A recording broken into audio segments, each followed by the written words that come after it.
To మన TV news bulletin ముందుగా headlines. India కూటమి ఉపరాష్ట్రపతి అభ్యర్థిగా సుదర్శన్ రెడ్డి నామినేషన్.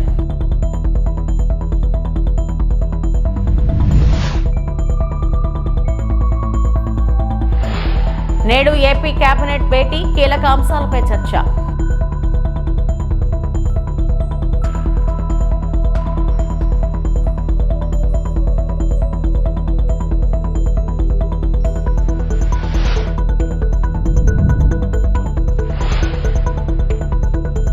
యూరియా సరఫరాపై కాంగ్రెస్ ప్రభుత్వం నకిలీ ఆరోపణలు. కిషన్ రెడ్డి.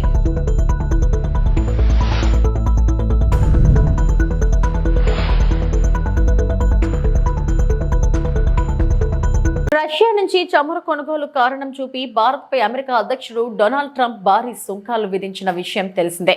భారత్ అమెరికా మధ్య రష్యా చమురు దిగుమతులపై ఏర్పడిన ఉద్రిక్తతల నడుమ విదేశాంగ మంత్రి ఎస్ జైశంకర్ కీలక వ్యాఖ్యలు చేశారు. భారత్ రష్యా సంబంధాలపై మరింత సృజనాత్మకంగా ముందుకెళ్లాలని పేర్కొన్నారు. ఇందులో భాగంగా భారత్లోని కంపెనీల్లో పెట్టుబడులు పెట్టాలని రష్యా కంపెనీలను ఆహ్వానించారు. We are meeting here after about 10 months since the last session in November 2024 in New Delhi. And I think this is perhaps the shortest intervals between two sessions that we've ever had. Over the last 4 years, Excellency, our bilateral trade in goods has increased, as you have noted, from more fivefold, from $13 billion in 2021 to $68 billion in 24-25, and it continues to grow. However, a major trade balance has accompanied the growth. It has increased from 6.6 billion to 58.9 billion, which is about 9 times.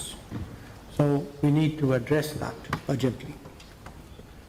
Today, as we meet, allow me to lay out some of the salient features of the agenda before us.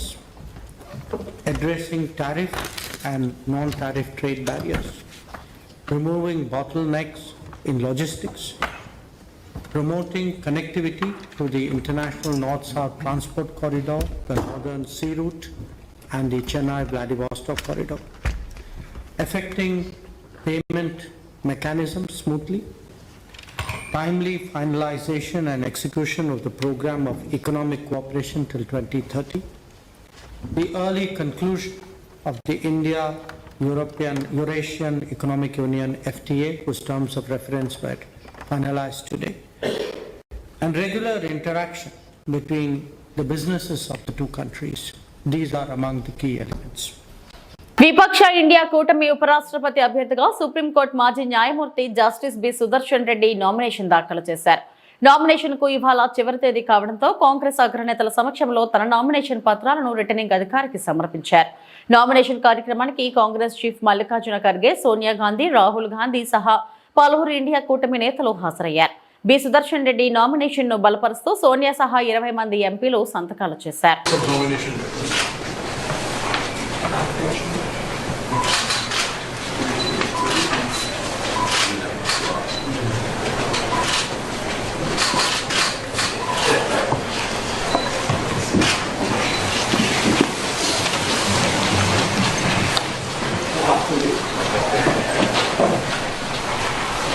సచివాలయంలో ముఖ్యమంత్రి చంద్రబాబు నాయుడు అధ్యక్షతన cabinet భేటీ అయింది. ఈ భేటీకి CS మంత్రులు హాజరయ్యారు. Cabinet భేటీలో దాదాపు 20కి పైగా ఎజెండా అంశాలకు మంత్రివర్గం ఆమోదం తెలుపనుంది.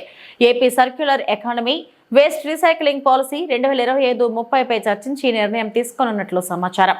పర్యాటక ప్రాజెక్టులకు భూముల కేటాయింపు కోసం రూపొందించిన మార్గదర్శకాలపై చర్చించనున్నట్లు తెలుస్తుంది. అధికారిక భాషా కమిషనర్ పేరున మండలి వెంకటకృష్ణారావు అధికారిక భాషా కమిషన్ గా మార్చేందుకు మంత్రివర్గం పచ్చజెండా ఊపనుంది. వ్యవసాయ భూమిని వ్యవసాయేతర భూమిగా మార్పునకు సంబంధించి నాలా చట్ట సవరణలకు కేబినెట్ ఆమోద ముద్ర వేయనుంది.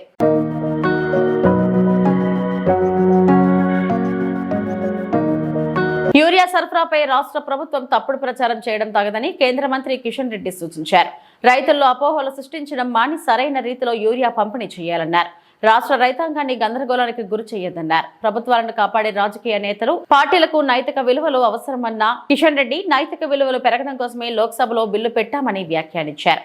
కానీ కొంతమంది నేతలు రాజ్యాంగ స్ఫూర్తికి విరుద్ధంగా వ్యవహరిస్తున్నారని ఆందోళన వ్యక్తం చేశారు. యూరియాపై కేటీఆర్ లేవనెత్తిన అంశాన్ని ప్రస్తావిస్తూ రైతులపై తమకే ప్రేమ ఉన్నట్లు వ్యవహరించడం సరికాదంటూ మండిపడ్డారు. రాష్ట్రంలోనే కాదు, అనేక రాష్ట్రాల్లో కూడా కొంత సమస్య వచ్చింది. దానికి కొన్ని మన చేతుల్లో ఉండవు, అంతర్జాతీయంగా మనం ఇంపోర్ట్ చేసుకుంటున్నాం. ఇది రైతులకు ఎప్పటికప్పుడు సర్ది చెప్పి వాళ్ళు వాడుతున్నటువంటి యూరియాను సరిగ్గా ఉపయోగించుకోవడము, ఎవరు స్టోర్ చేయకుండా ప్రయత్నం చేయడము, దారి మళ్ళకుండా ప్రయత్నం చేయడము అందరం చూసుకోవాలి. ఇది తెలంగాణలో ఎందుకు ఎక్కువ జరిగిందంటే తెలంగాణ మంత్రులు ప్రతిరోజు యూరియా లేదు యూరియా లేదు యూరియా లేదని చెప్పి అడ్డగోలుగా మాట్లాడడంతో చాలామంది అక్రమంగా స్టోర్ చేసుకుంటున్నటువంటి పరిస్థితి మనం చూస్తూ ఉన్నాం. కాబట్టి ఎంతైతే కమిట్మెంట్ ఉందో ఈ సంవత్సరం కూడా ఎంతైతే రాష్ట్ర ప్రభుత్వం ముందు మనకు అడిగిందో అంత యూరియా ఈరోజు ఇవ్వాలనేటువంటి నిర్ణయం కేంద్ర ప్రభుత్వం నిన్న మాట్లాడినప్పుడు తీసుకున్నారు. అంత యూరియా తప్పకుండా కాంగ్రెస్ పార్టీ ప్రభుత్వం అడిగినా అడగకపోయినా తప్పకుండా ఇస్తాము. డిస్ట్రిబ్యూషన్ కావాల్సినటువంటి ఎరువులు అందుబాటులో పెట్టాల్సినటువంటి బాధ్యత కేంద్ర ప్రభుత్వం. తప్పకుండా మేము అందుబాటులో పెడతాము, మీరు సక్రమంగా డిస్ట్రిబ్యూషన్ చేయండి అనే విషయాన్ని ఈ సందర్భంగా మనం చేస్తాము. మేము యూరియా ఇస్తే సపోర్ట్ చేస్తాం, చిన్నపిల్లల ఆట ఉండదు. ఏదో మాకు రైతుల మీద ఆయన ప్రేమ లేనట్టు, ఆయనకే ప్రేమంతా ఉబ్బికొస్తున్నట్టు మాట్లాడితే ఎట్లా? ఆయన మధ్యలో ఆయన ఏమి, ఆయన స్టేట్లో ఉన్నాడా సెంట్రల్లో ఉన్నాడా? ఇచ్చేది మేము, వాడు ఉపయోగించేది అక్కడ రైతులు. మధ్య నేనకెందుకు కూలుకుపాలు? శ్రీకాళహస్తి మండల ఇలగనూరు పంచాయతీకి చెందిన సింహాచలం కండిక గ్రామానికి చెందిన పేదలకు 50 ఏళ్ల క్రితం ఇచ్చిన భూమి వివాదంగా ఉండేది.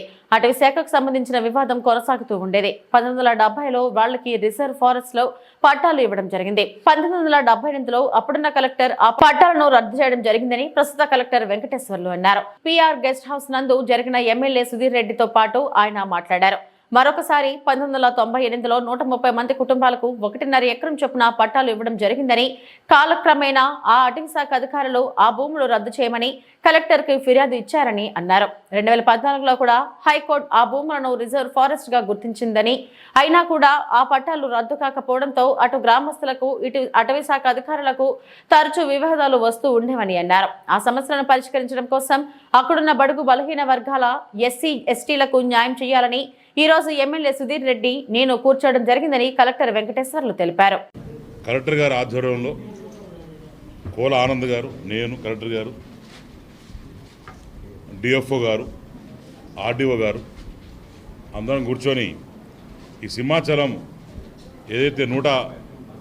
సింహాచలం కంట్రీగా ఏదైతే 135 ఎకరాలు భూమి ఉందో, అలానే గొల్లపల్లి పంచాయతీలో 150 ఎకరాలు, ఏదైతే 1150 ఎకరాలు బీవీపురం ఇంకా ఫారెస్ట్ ల్యాండ్స్ ఉన్నాయో దీని గురించి మాట్లాడడం జరిగింది. మొన్న ఆ పత్రికల్లో కథనం వచ్చింది.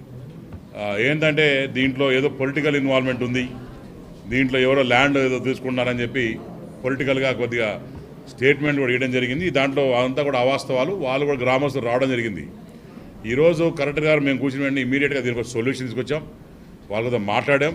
నిజంగానే ఈ 30 సంవత్సరాల నుంచి 40 సంవత్సరాల నుంచి జరిగిన సొల్యూషన్ ఈరోజు గంటన్నరలో అందరం కూర్చొని మాట్లాడుకొని ఈరోజు గ్రామస్తులు కూడా తప్పట్లు కొట్టి ఆనందం హర్షం వ్యక్తం చేసి పోయే పరిస్థితి.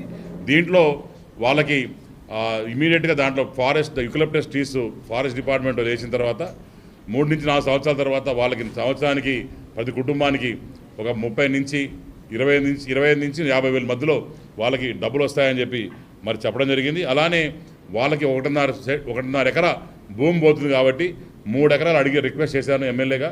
సార్ అయితే 2 ఎకరాల వరకు ఓకే అన్నారు. మిగతాది కూడా నేను గవర్నమెంట్తో మాట చెప్తానని చెప్పారు. ఎందుకంటే వాళ్ళందరూ ఎస్సీ ఎస్టీలు నిరుపేదవాళ్ళు కాబట్టి వాళ్ళందరినీ కూడా ఈరోజు హ్యాపీగా పోయినారు. This operation was a big success. ఏదైతే 30 ఇయర్స్ నుంచి కానీ 40 ఇయర్స్ నుంచి కానీ సొల్యూషన్ ఉందో దాన్ని 1.5 అవర్స్లో మేము అందరం కూర్చొని సొల్యూషన్ తెచ్చామని చెప్పి తెలియదు, ఆనందంగా ఉంది. Thank you. రాష్ట్ర ప్రభుత్వ చేతకానితనం వల్లే రాష్ట్రంలో రైతులు యూరియా కోసం ఇబ్బందులు పడుతున్నారని బీఆర్ఎస్ కార్యనిర్వాహక అధ్యక్షుడు కేటీఆర్ విమర్శించారు.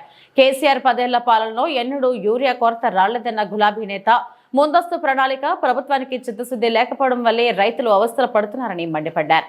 సీఎం రేవంత్ రెడ్డి 51 సార్లు ఢిల్లీకి వెళ్లినా ఒక్క బస్తా తీసుకురాలేకపోయారన్న మాజీ మంత్రి ఎరువుల కొరతపై రాహుల్ గాంధీ ఎందుకు మాట్లాడట్లేదని నిలదీశారు.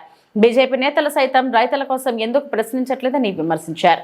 ఎరువుల పంపిణీ విషయంలో రాష్ట్ర ప్రభుత్వం శ్వేతపత్రం విడుదల చేయాలని డిమాండ్ చేసిన కేటీఆర్, లేదంటే బీఆర్ఎస్ పోరాటం సాగిస్తుందని వెల్లడించారు. ఒక్కటంటే ఒక్కరోజు కూడా ముఖ్యమంత్రి గారు వ్యవసాయానికి సంబంధించిన సమీక్ష చేయలేదు. ఎరువుల మీద ఏ ఒక్కరోజు కూడా కనీసం కేంద్ర ప్రభుత్వాన్ని కలిసి విజ్ఞప్తి ఇచ్చిన పాపన పోలేదు. ఏదో పేరుకి రాహుల్ గాంధీని కలవడానికి పోయినట్టు పోయి ఏదో కాగితం ఇచ్చేసి రావడం కాదు. సిన్సియర్గా సీరియస్గా ఇక్కడ ఏ పరిస్థితి ఉంది, ఎట్లా వ్యవసాయ విస్తరణ కేసీఆర్ గారి కాలంలో జరిగింది, దానికి తగ్గ విధంగా ఎంత ఎరువు కావాలి అనే ఒక ఇండెంట్ రాష్ట్ర ప్రభుత్వం నుంచి ఎన్నడూ కూడా పోలేదు. ముందస్తు ప్రణాళిక తయారు చేయలేదు. దాని ఫలితంగానే ఇవాళ రాష్ట్రంలో ఎరువుల కొరత కనబడతా ఉన్నది. కేసీఆర్ గారు ఉన్న 10 ఏళ్లు ఎన్నడూ లైన్లు లేవు, ఎన్నడూ ఎరువుల కోసం కొట్లాడుకునే పరిస్థితి లేదు. పోలీసులను పెట్టి ఎరువులు పంచే దుస్థితి ఎన్నడూ లేదు. మరి ఇవాళ రాష్ట్రంలో ఈ పరిస్థితి ఎందుకు వచ్చింది? కాంగ్రెస్ ప్రభుత్వం రాగానే రాష్ట్రంలో ఉన్న రైతన్నలు కూడా ఆలోచించాలని చెప్పి నేను కోరుతా ఉన్నా. ఇవాళ రాష్ట్రంలో పోలీసులు 2 పనులు చేస్తున్నారు. అయితే ఒకటి బీఆర్ఎస్ నాయకుల మీద కేసులు పెట్టాలి, ఎట్లా సోషల్ మీడియాలో పోస్టులు పెట్టినా కూడా చిన్న చిన్న పిల్లల్ని కూడా భయపెట్టాలనేది ఒకటి. రెండోది ఎరువుల బస్తాల కాడ కాపలా కాస్తా ఉన్నారు. ఎక్కడ రైతులు తిరగబడి అధికారులను తంతారేమో అని చెప్పి ఎక్కడికక్కడ పోలీసులను పెట్టి పోలీస్ పహారాలో ఎరువుల దుకాణాల దగ్గర మరి ఎరువులు పంచే దుస్థితిలో ఇవాళ ప్రభుత్వం ఉన్నది. వాస్తవం ఏంది అంటే రాష్ట్ర వ్యవసాయ శాఖ కానీ, మార్కెటింగ్ శాఖ కానీ, మార్కెట్ కానీ, రవాణా శాఖ కానీ, జిల్లా యంత్రాంగం కానీ వాటి మధ్యన సమన్వయ లోపం కూడా తీవ్రంగా కనబడతా ఉన్నది. ఎందుకంటే నడిపించే నాయకుడికి వ్యవసాయం మీద అవగాహన లేదు, అటు పరిపాలన మీద అవగాహన అంతకంటే లేదు. కాబట్టి మరి వచ్చిన యూరియా కూడా కనీసం పంచే పరిస్థితి కూడా కనబడతలేదు. తిరుమల శ్రీవారిని సినీ ప్రముఖులు దర్శించుకున్నారు. గురువారం వీఐపీ ప్రారంభ విరామ దర్శన సమయంలో అక్కినేని నాగచైతన్య, శోభిత దంపతులు స్వామివారి సేవలో పాల్గొన్నారు. టీటీడీ అధికారులు వీరికి స్వాగతం పలికి దర్శన ఏర్పాట్లు చేశారు. దర్శనం అనంతరం రంగనాయకుల మండపంలో నాగచైతన్య దంపతులకు పండితులు ఆశీర్వచనం చేసి స్వామివారి తీర్థ ప్రసాదాలను అందజేశారు. సినీ దర్శకుడు త్రివిక్రమ్ శ్రీవారిని దర్శించుకున్నారు.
శ్రీశైలం జలాశయంలో నీటి మట్టం క్రమంగా పెరుగుతుంది. జోరాల, సుంకేశ్వర ప్రాజెక్టుల నుంచి 4,98,022 క్యూసెక్లు నీరు వచ్చి చేరడంతో శ్రీశైలంలో వరద ప్రవాహం కొనసాగుతుంది. దీంతో అధికారులు శ్రీశైలం డ్యాం 10 గేట్లను 18 అడుగుల మేర పైకి ఎత్తి 4,18,630 క్యూసెక్ల నీటిని నాగార్జున సాగర్ కు విడుదల చేస్తున్నారు.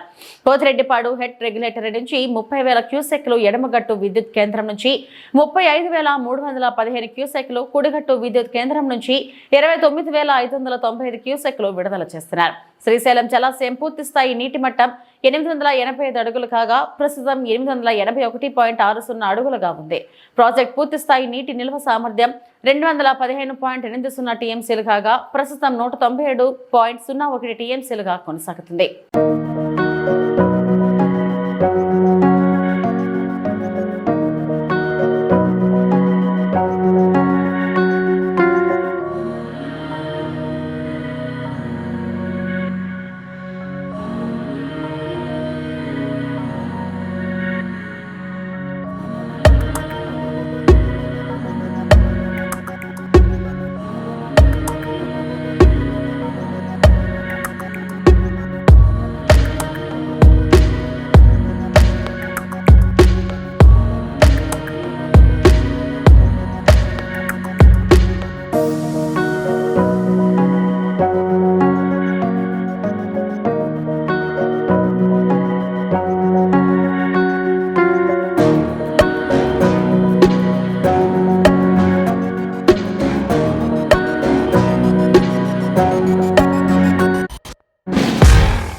ఏలూరు జిల్లా పోలవరం ప్రాజెక్టుకు కురుస్తున్న భారీ వర్షాలకు గోదావరి వరద అనూహ్యంగా గంట గంటకు పెరుగుతూ గోదావరి ఉగ్ర రూపం దాల్చింది. ఎగువ భద్రాచలం దగ్గర నీటి మట్టం 50.80 అడుగులకు చేరుకోగా రెండవ ప్రమాద హెచ్చరికను జారీ చేసిన అధికారులు పోలవరం ప్రాజెక్టు దగ్గర భారీగా వచ్చి చేరుతున్న వరద నీరుతో ఎగువ స్పిల్వే వద్ద 32.630 మీటర్లు నమోదు కాగా దిగువ స్పిల్వే దగ్గర 24.18 మీటర్లు నమోదైంది. అలాగే ఎగువ స్పిల్వే వద్ద 32.630 మీటర్లు నమోదు కాగా దిగువ స్పిల్వే వద్ద 24.180 మీటర్లు నమోదైంది. 48 రేడియో గేట్ల ద్వారా 9,91,282 క్యూసెక్కుల వరద జలాలను దిగువకు వదులుతున్న ఇరిగేషన్ అధికారులు.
మత్తు పదార్థాలు, మాదక ద్రవ్యాల రవాణా, విక్రయం, వినియోగంపై గట్టి నిఘా ఉంచామని collector T Vinay Krishnareddy, police commissioner P Sai Chaitanya స్పష్టం చేశారు.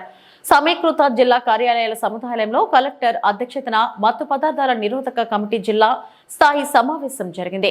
పోలీస్ కమిషనర్ సాయి చైతన్య, సంబంధిత శాఖల జిల్లా అధికారులు పాల్గొన్నారు. మత్తు పదార్థాల నియంత్రణకు చేపట్టిన చర్యలపై చర్చించి ఇక ముందు అవలంబించాల్సిన చర్యలపై అధికారులకు కలెక్టర్ సిపి దిశానిర్దేశం చేశారు. గడిచిన 2 మాసాలలో జిల్లాలో ఎక్సైజ్, పోలీస్ శాఖల ఆధ్వర్యంలో నిర్వహించిన దాడులు, పట్టుబడిన గంజాయి, ఆల్ఫాజోలం, ఇతర మత్తు పదార్థాలు నమోదైన కేసుల గురించి అధికారులు వివరించారు. ఈ సందర్భంగా కలెక్టర్ మాట్లాడుతూ యువతను, విద్యార్థులను మత్తుకు బానిసలుగా మారుస్తున్న మాదక ద్రవ్యాల రవాణా, విక్రయాలపై ఉక్కుపాదం మోపాలని సూచించారు. అవసరమైతే మాదక ద్రవ్యాల విక్రేతలు, రవాణా చేసే వారిపై పీడీ యాక్ట్ ను ప్రయోగించేందుకు కూడా వెనకాడబోమని హెచ్చరించారు.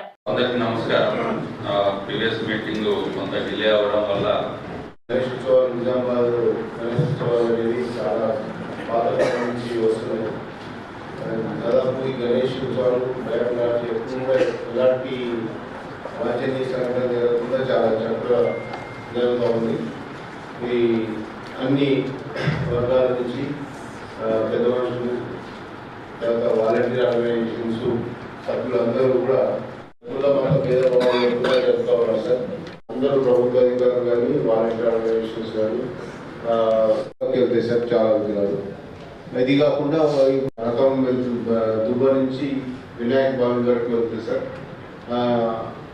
అక్కడ కాబట్టి బిఫోర్ లాస్ట్ ఇయర్ నుంచి మనం ఉమ్మడి ఈసారి కూడా అక్కడ 4 ట్రైన్లు అవసరం వస్తాయి సార్.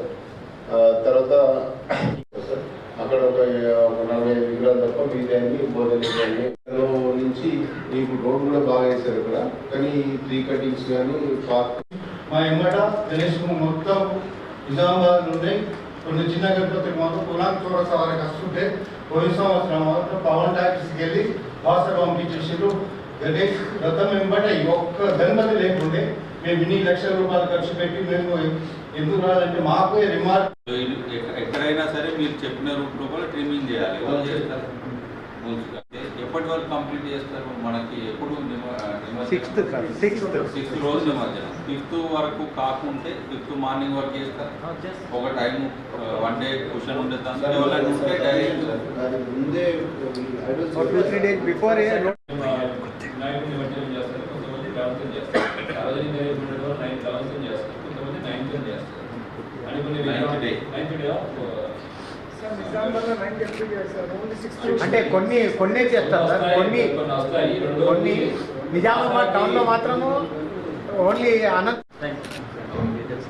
సో నెక్స్ట్ పాతోల్స్ పోలీసు వాళ్ళు ఆల్రెడీ మీ దగ్గరకు వస్తున్నారు, రిజిస్ట్రేషన్ గురించి అడుగుతున్నారు. మీరు ఇన్ఫర్మేషన్ ఇవ్వగలిగితే మేము వాళ్ళతో కోఆర్డినేట్ చేస్తాం. లేదు లోకల్ ఏఈ గారు లోకల్ లైన్ మ్యాన్ చూస్తే వాళ్ళతో కోఆర్డినేట్ చేసుకోవాలి. వేలుపూర్లో నేను కట్ చేయాల్సి వచ్చింది, కేబుల్ కట్ చేసాం, ఇన్ఫర్మేషన్ ఉంది కట్ చేసాం. అట్లాంటి సిచ్యువేషన్ ఇన్ఫర్మేషన్ వస్తే చేయగలుగుతాం. ఇన్ఫర్మేషన్ లేకపోతే ఎట్లా చేస్తారు వాళ్ళు? వీరు ప్రొసెషన్ గురించి ఆలోచిస్తున్నారు. ప్రొసెషన్ గురించి ఆలోచించకండి. పెద్ద పెద్ద విగ్రహాలు తీసుకొస్తున్నారు, ఇప్పుడే కోరుట్ల నుంచి తీసుకొస్తున్నారు. 22 అడుగుల విగ్రహం వచ్చింది నేను మొత్తాడికి కోరుట్ల నుంచి. 20 అడుగుల విగ్రహం తీసుకొస్తారు. నిజామాబాద్ అసలు పెడతా ఉంటారు. తీసుకోవాలని ఎవరు అనట్లేదు. తీసుకొచ్చే ముందు ఆ రూట్ ఎట్లా ఉంది, ఆ రూట్ లో లైన్లు ఎట్లా ఉన్నాయి, అది వచ్చేవాళ్ళు కూడా నిదానంగా తీసుకురామండి. ఇవన్నీ మనం జాగ్రత్త మనం తీసుకోవాలి. ఇప్పటి నుంచి మీరు ప్రిపేర్ అవ్వండి. ఆ రిక్వెస్ట్ ఏంటంటే ఇప్పటి నుంచి మీరు వెళ్తున్నారు కదా, ప్రిపేర్ అవ్వండి. అట్లానే ఎలక్షన్ డిపార్ట్మెంట్ వాళ్ళు కూడా చెప్తున్నాం, ప్రిపేర్ అవుతున్నాం. వాళ్ళు కూడా ఇన్స్పెక్షన్ చేసాం, ఐడెంటిఫై చేసుకున్నాం. ఈ మీటింగ్ అందుకోసం పెట్టింది. అయితే అది మిల్లిమిల్లిగా ఎదిగే అవకాశం కాబట్టి దయచేసి అటు వైపు మీరు దృష్టి సారించాలని చెప్పి నా యొక్క మీతో సవినయంగా వినవం. రెండవది ఏమిటంటే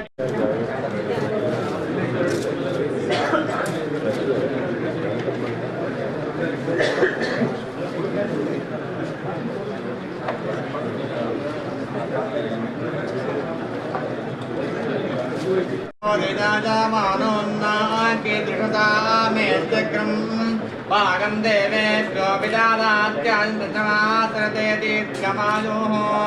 ఓం గణానాన్త్వా గణపతిం వవామహే త్రిదశాతనో బ్రహ్మాధిరాజద్భవ ఆధిరాజద్భవ మే త్రే పద్మాంతే త్రిగంధే పక్షస్థలే పుణ్యప్రజాయమానే ప్రమోదమానవందమానే పుత్రే పౌత్రే శ్రీయన్మతదాం దీర్ఘమాయుః. Jurala project update. 44 గేట్లు ఎత్తి దిగువనకు నీటి విడుదల. ఇన్ఫ్లో 3,08,273 క్యూసెక్లు, అవుట్ఫ్లో 3,09,545 క్యూసెక్లు. ప్రాజెక్ట్ ప్రస్తుత నీటి విలువ 316.210 మీటర్లు. ప్రాజెక్ట్ పూర్తిస్థాయి నీటి మట్టం 318.11 మీటర్లు. జూరాల ప్రాజెక్ట్ ప్రస్తుతం నీటి నిల్వ 6.415 టీఎంసీలో. ప్రాజెక్ట్ పూర్తిస్థాయి నీటి సామర్థ్యం 9.657 టీఎంసీలో. 5 కేంద్రాలలో కొనసాగుతున్న విద్యుత్ ఉత్పత్తి.